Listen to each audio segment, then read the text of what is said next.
Patricia here, one of the trainers at the Maryland SPCA. We are here on our front porch. This is my dog Carly, who's taking a nap as I'm trying to explain what we're going to do today. I miss you guys. Can't wait to start teaching back at the Maryland SPCA. But in the interim, we've got to keep ourselves entertained and entertain our little guys here who have been spending so much time with us here at home. One of the things that we humans do is jigsaw puzzles when we're in. The concept is the same when it comes to dogs. Puzzle toys, interactive feeding, things to help our dogs use their brains to get to. So hopefully Carly will cooperate, but if not, that's actually a good thing. That's a good demonstration of sometimes things work and sometimes things don't. It just depends on the dog. We've got a muffin tin here, and the examples I'm going to show you are homemade ones. So a plain old muffin tin.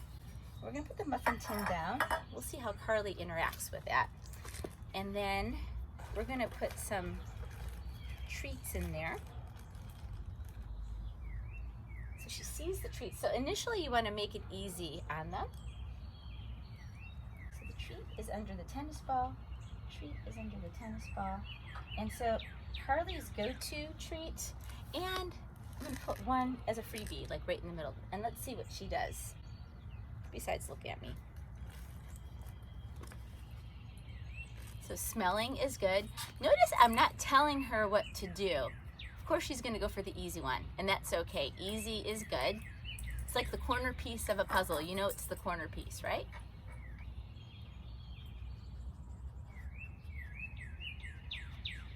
She's sniffing. She's using her nose. It's really tempting to tell your dog how to do something, how to get it to point, to keep talking. I would encourage you to not do that, to let them figure it out for themselves. This, in essence, is called capturing behavior. So capturing behavior is just kind of letting them figure it out, capturing it. She sees it there, she's figuring out, the ball moves, boom, and she got it, and she's eating the turkey underneath. So the turkey was motivating enough for her to do that. There's one more. Let's see if she'll figure that one out.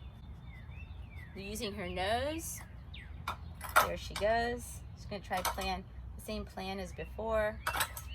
Last time she used her paw. Oh, she's going to do it again? Yep, because her paws work. Some dogs will use their mouth. So that's one thing. Old muffin tin that you're not going to use anymore. Some tennis balls. They don't have to be tennis balls. You can use stuffed toys and put them in there and cover things up. We're going to work on some fun nose work, food enrichment activities that'll hopefully motivate Carly to play along. So these are things that you already have at home somewhere, and she's going to keep walking back and forth, and that's okay. So just take this old towel, right, and you're just going to bunch it up on the ground. So it's kind of crumply. So this is in place of a Snuffle mat. So she's really showing some interest in that towel, probably because my hand smelled like turkey. So I've got a couple bits of turkey in here. And what I'm gonna do with the turkey is I'm just gonna kind of put it underneath. You can make it as easy as hard as you want for your dog, but I'm gonna put mine right underneath. I'll leave it there. And if she wasn't looking in that direction, I would probably say something like, find it, to cue her to look for it. But now she knows it's under there. She's got to dig for it. She can't get to it. It's turkey from the fridge, which is something she doesn't normally get. So she's a little motivated. She could be doing this for quite some time, just trying to get into the right crevice where the food was. She's still working with the towel, and 4 or 5 minutes have gone by. So I suspect some of those crumbs may have kind of skirted their way into some of the crevices in that towel. Super interested, super focused. And it's bought her a little bit of entertainment. So who needs Hulu when they have turkey and a towel? I kid you not, this has been a good 10 minutes now, and she's still interested. I think she got most of it, but there's a couple of smidges of turkey in there, and she cannot rest until until she gets it.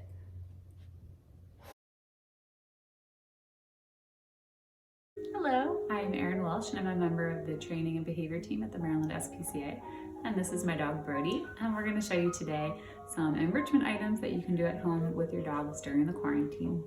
First one I'm going to show you today is the Snuffle mat. The Snuffle mat is basically just a bunch of pieces of fleece tied together to make it into this mat of sorts that your dog has to push around and sniff and find the goodies inside.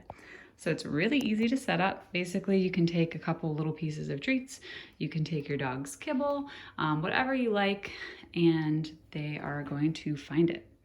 So I'm gonna go ahead and prep it for you, and then we will see how he likes it. Just a side note, I wanted to mention, if you have other animals in your home, just like our feline friends here, please separate at all times when you're giving food items, bones, toys, anything like that, if your dog has a history of resource guarding. With that being said, I'm not going to make him wait any longer, and we're going to go ahead and give him his goodies. Wait. Okay.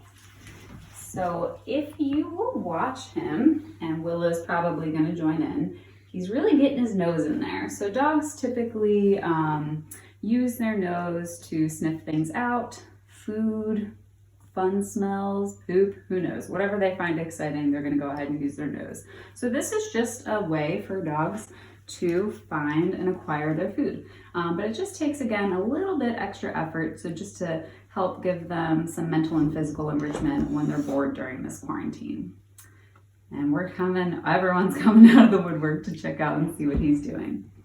Another type of interactive toy that you can easily feed your dog's kibble for breakfast, dinner, whatever meal of the day it is the Kong wobbler. This is actually one of my favorites. As you can tell, it's very well loved.